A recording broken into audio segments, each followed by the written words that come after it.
حضور اگلا سوال ڈاکٹر عالمگیر صاحب کا ہے جو کارڈیالوجسٹ ہیں، کنسلٹنٹ ہیں اور شیپرڈ بش سے تشریف لائے ہیں. جی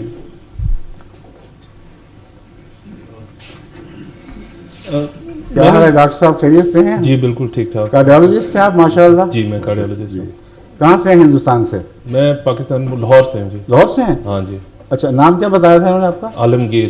عالمگیر. میں غلط سمجھا تھا، میں اس میں کچھ جیت کا ہے. نہیں عالمگیر. پاکستان سے تشریف لائے ہیں ڈاکٹر عالمگیر صاحب. جی جی میں یہیں پر کام کرتا ہوں. جی ٹھیک ہے. میرے سے صرف ایک کوئری ہے، وہ یہ کہ آج کل مطلب کئی اس طرح سیکٹس ہیں جس میں لوگ اپنے آپ کو ڈکلیئر کرتے ہیں ایز اے ہم سچے ہیں. جی. تو ایک تو یہ کہ اگر مطلب انہوں نے مرزا صاحب نے اپنے آپ کو نبی جو ڈکلیئر کیا تھا، اس کا مطلب ہاؤ کین وہ کنفرم کیسے ہو سکتا ہے؟ وہ تو کوئی بھی انسان اٹھ کے کہہ سکتا ہے اور اس کے پیچھے 500-600,000 لوگ جمع ہو سکتے ہیں، جو آپ امریکہ میں کئی اور جگہ دیکھتے ہیں کہ سیکٹس بنتے ہیں اس طرح. اور دوسرا، جب بھی نبی پہلے آئے تھے تو کوئی نہ کوئی اس وقت کوئی پرابلمس تھے جن کو ایڈریس کرنے اللہ تعالیٰ نے بھیجا تھا. تو اس وقت جب یہ آئے تھے کہ کیا پرابلمس تھے جو کہ ان کو اپنے آپ کو نبی ڈکلیئر کرنا پڑا، ویسے کیوں نہیں یہ کر سکتے تھے؟ جی میں بیٹھتا ہوں. یہیں بیٹھ جائیں. پہلی بات تو یہ ہے کہ نبی ڈکلیئر کرنا پڑا، ظاہر کر رہا ہے کہ انہوں نے کوئی منصوبہ بنایا تھا کہ میرا کام تب چلے گا میں بطور نبی اپنے آپ کو پیش کر سکوں اور پھر میں مسائل کو حل کروں گا. یہی ہے نا اس میں پوشیدہ بات یہی دکھائی دے رہی ہے. تو اس سوال کے اندر مضمر ہے یہ بات، اس کے بغیر سوال بنتا نہیں. ورنہ آپ سوال خدا پہ کرتے کہ خدا نے ان کو کیوں بنا دیا. ظاہر بات ہے کہ آپ یہ مان نہیں رہے. میں سمجھتا ہوں آپ کی بات، آپ کو حق ہے. جب تک آپ کو ثبوت مہیا نہ ہو آپ کیسے مانیں گے؟ اس لیے آپ نے بڑی محتاط زبان استعمال فرمائی اور کہا کہ کچھ اصلاح کی نیت سے اٹھے ہوں گے، مجھے شک نہیں. مگر یہ کیا ضرورت تھی کہ اس اصلاح کی کوشش میں اپنے آپ کو نبی ڈکلیئر کرنا پڑا؟ نمبر ایک بات. نمبر دو، وہ اصلاح کی کوشش تھی کیا جس کے لیے آپ نے کوئی ارادہ باندھا تھا؟ یہ دو شاخیں ہیں آپ کے سوال کی، درست ہے؟ جہاں تک ضرورت اصلاح کا تعلق ہے، آپ نے اس سلسلے میں ایک بات پہلے کہی جو تمہید کے طور پر تھی کہ دنیا میں بہت سے فرقے ہیں مذاہب کے، ہر ایک اپنے آپ کو سچا کہہ رہا ہے. یہ بھی فرمایا تھا نا آپ نے، درست. تو اس پس منظر میں آپ سے یہ گزارش کروں گا کہ نبی آپ کو ضرورت نہ بھی ہو اپنے آپ کو نبی کہنے کی، اس صورتحال میں خدا کو ضرورت تھی کہ امت مسلمہ کی اصلاح کے لیے جس کو بھیجتا اس کو کمیشن بنا کر بھیجتا. اور یہ ضرورت قرآن اور احادیث سے ثابت ہے کہ جب زمانہ بگڑ جائے، جب امتوں کی وحدت ٹوٹ کے پارا پارا ہو جائے، جب یہ دعوے ہر طرف سے اٹھنے لگیں کہ ہمارا فرقہ ہی سچا ہے اور باقی سب جھوٹے ہیں، تو یہ ساری آوازیں انسانی آوازیں ہوتی ہیں اور انسانی سوچ کے برتے پر اٹھتی ہیں، انسانی فکر کا نتیجہ ہوتی ہیں. جتنی بھی تحریکات آج عالم اسلام میں جاری ہیں زندگی کی، ان میں سے ایک نے بھی یہ نہیں کہا کہ مجھے خدا نے بنایا ہے اور مجھے خدا نے مقرر فرمایا ہے. اور ان کے ساتھ جتھے ہوتے ہیں جیسا کہ آپ نے بیان کیا، اور وہ جتھے اس آواز کو طاقت دیتے ہیں. مگر کیا امر واقعہ نہیں ہے کہ مذہب کی تاریخ میں جب کڑے دن آتے ہیں، جب قومیں بکھر جاتی ہیں، جب وحدت ٹوٹ جاتی ہے، تو انسانی کوشش کے ذریعے ان کو دوبارہ ایک وحدت پر اکٹھا نہ کیا جا سکتا ہے، نہ کبھی کیا گیا ہے. کیونکہ انسانی اختلاف ایک دوسرے سے انسانی بنیادی حق کی بنا پر ہے کہ تمہاری مرضی تم یہ نتیجہ نکالو، میری مرضی میں یہ نتیجہ نکالتا ہوں. تم قرآن کی آیتوں سے یہ سمجھتے ہو، میں وہ سمجھتا ہوں. اب یہ جھگڑا ایسا ہے جو قرآن کے حوالے سے ہو یا حدیث کے حوالے سے ہو، وہ کبھی منطقی نتیجے تک نہیں پہنچ سکتا. اور ہر شخص کا ایک دعویٰ ہے، اس سے زیادہ اس کی کوئی حیثیت نہیں. اس دعوے کے ساتھ اس کے نفس کی صداقت کی کوئی دلیل نہیں ہے، کیونکہ ایسے دعوی کے مقابل پر قومیں اکٹھی ہو کر ان کی مخالفت نہیں کیا کرتی. مولانا مودودی کی مخالفت ہوئی درست ہے، لیکن سارے عالم نے پھر بھی ان کو اسلام کا جزوی سمجھا. لیکن کوئی ایسی مخالفت نہیں ہوئی کہ اپنے سے نکال کر باہر پھینکا گیا ہو اور آپس کے اختلافات کے باوجود ایک شخص کی مخالفت پر ساری جمعیت اکٹھی ہو گئی ہو. کبھی ایسا واقعہ نہیں ہوا، مذہب کی تاریخ میں کبھی ایسا نہیں ہوا. مگر جب خدا بھیجتا ہے تو یہ ہوتا ہے. بس یہ ضرورت تھی کہ چونکہ جب امتیں بگڑ جاتی ہیں تو اللہ تعالیٰ کی طرف سے بھیجے ہوئے کے بغیر امتوں کی اصلاح ممکن نہیں ہوتی، اور بھیجنے والے کی صداقت کے ثبوت میں یہ اول ثبوت ہوتا ہے، جیسا کہ میں پہلے عرض کر چکا ہوں کہ پہلے وہ لوگوں میں مرغوب ہوتا ہے، ہر دل عزیز ہوتا ہے، اور اس کے باوجود ایک رات ایسا دعویٰ کر بیٹھتا ہے کہ اپنے بھی ساتھ چھوڑ دیتے ہیں اور شدید مخالفت کا سامنا کرنا پڑتا ہے. یہ اس کی صداقت کی پہچان کے لیے ضروری ہے، ورنہ یہ مطلب نہیں کہ اللہ اپنے پیاروں کو بے وجہ دکھوں میں سے گزارتا ہے. اس کی سچائی کے امتحان کے بغیر اس کے ارد گرد مضبوط ایمان لانے والوں کی جماعت اکٹھی ہو نہیں سکتی. اب جتنی دوسری موومنٹس ہیں جس میں انسان نے خدا کا نام نہیں لیا، یہ کہا ہے کہ میں یہ سمجھتا ہوں قرآن اور حدیث کے مطالعے سے کہ خدا یہ کہتا ہوگا، اس سے آگے نہیں بڑھے.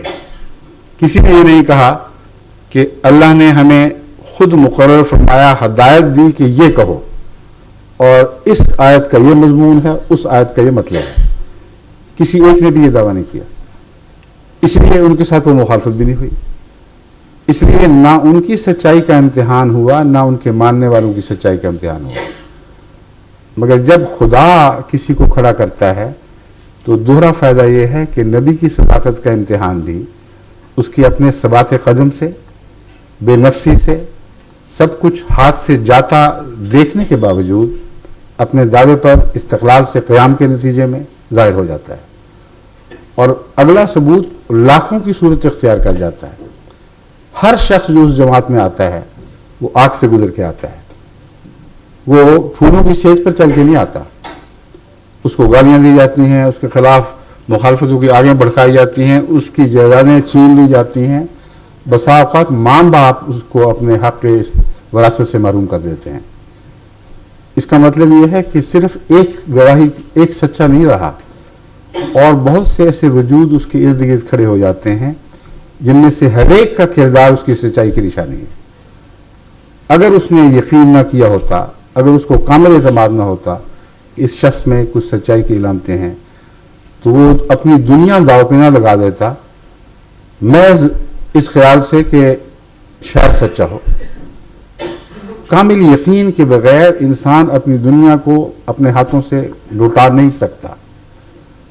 اس وعدے پر کہ جنت میں جاؤں گا، اس وعدے پر بھی اگر ہو، اول تو جنت کا خیال ہی درپیش نہیں ہوتا. ایسی صورتوں میں جنت ہو یا نہ ہو، جنہوں نے حضرت اقدس محمد مصطفیٰ صلی اللہ علیہ وسلم کا ساتھ دیا ہے، وہ جنت کے دعوے کے مطابق جنت کے وعدے سے نہیں دیا، بلکہ آپ کی صداقت کو پہچان کر دیا ہے. پھر ان کے لیے ممکن نہیں تھا کہ آپ کا دامن چھوڑ دیتے.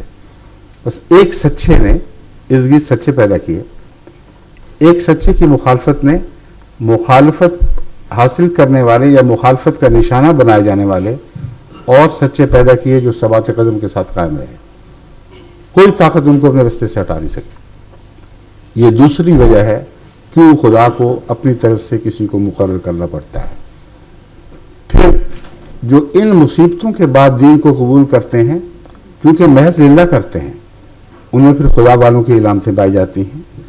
یہ ہو نہیں سکتا کہ وہ اپنی جائیدادیں لٹا دیں خدا کے نام پر اور پھر کرپشن کی بدبختی میں مبتلا رہیں.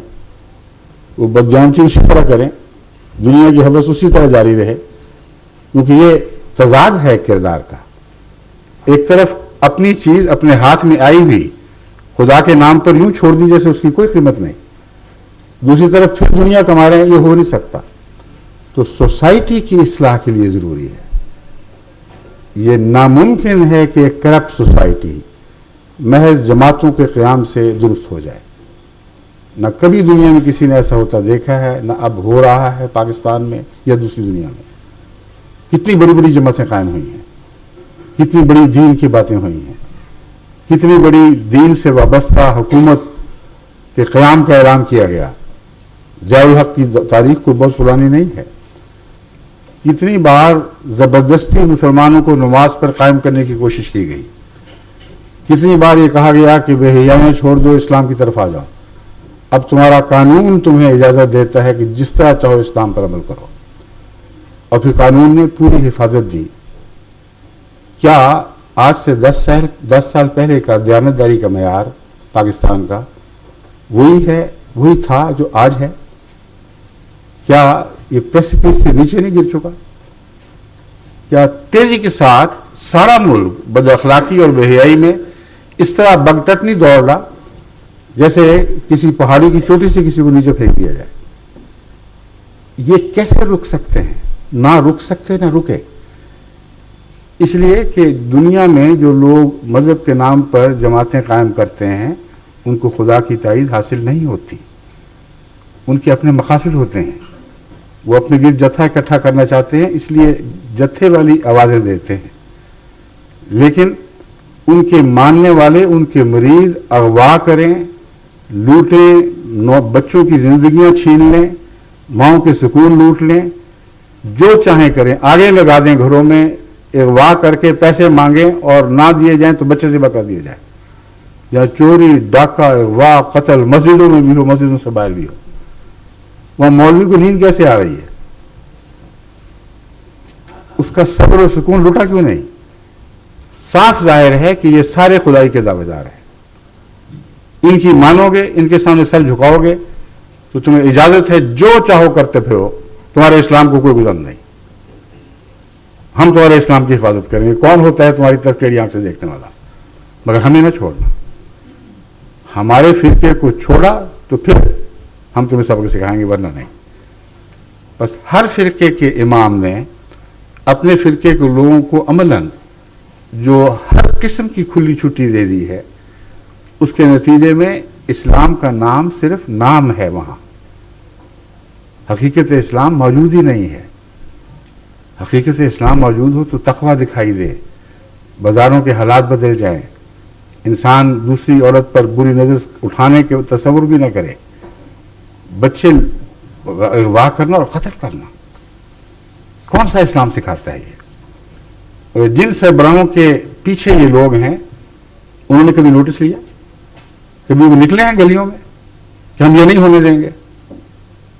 اس لیے کہ وہ گلیوں میں نکلیں کہ نہیں ہونے دیں گے تو وہی ماننے والے ان کے پیچھے پتھر لے کے پڑ جائیں گے۔ ان کی آواز پر لبیک صرف اس وقت کہا جاتا ہے جب بدی کی طرف ان کو بلاتے ہیں، جب لوگوں کے مال لوٹنے کے لیے طرف بلاتے ہیں، جب آگے لگانے کی طرف بلاتے ہیں تو لبیک لبیک کہہ کے ساری قوم ان کے گرد اکٹھی ہو جاتی ہے۔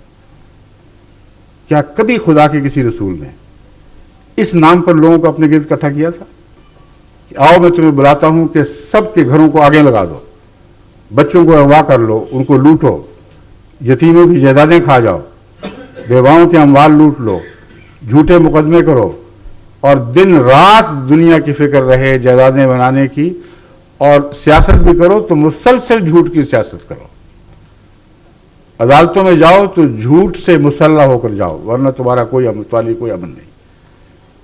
یہ اسلام ہے؟ اگر یہ نہیں ہے تو آپ کھلم کھلا دیکھ سکتے ہیں، یہ بنیادی فرق ہے۔ جب تک خدا کی طرف سے کوئی مقرر ہو کے نہ آئے، اس کا نام نبی رکھیں یا غیر نبی رکھیں، خدا کی طرف سے ایک آنے والا لازم ہے، اس کے بغیر سوسائٹی کی اصلاح ہو نہیں سکتی، اور قربانیوں سے رستوں سے گزارے بغیر کوئی قوم دوبارہ زندہ نہیں ہوا کرتی۔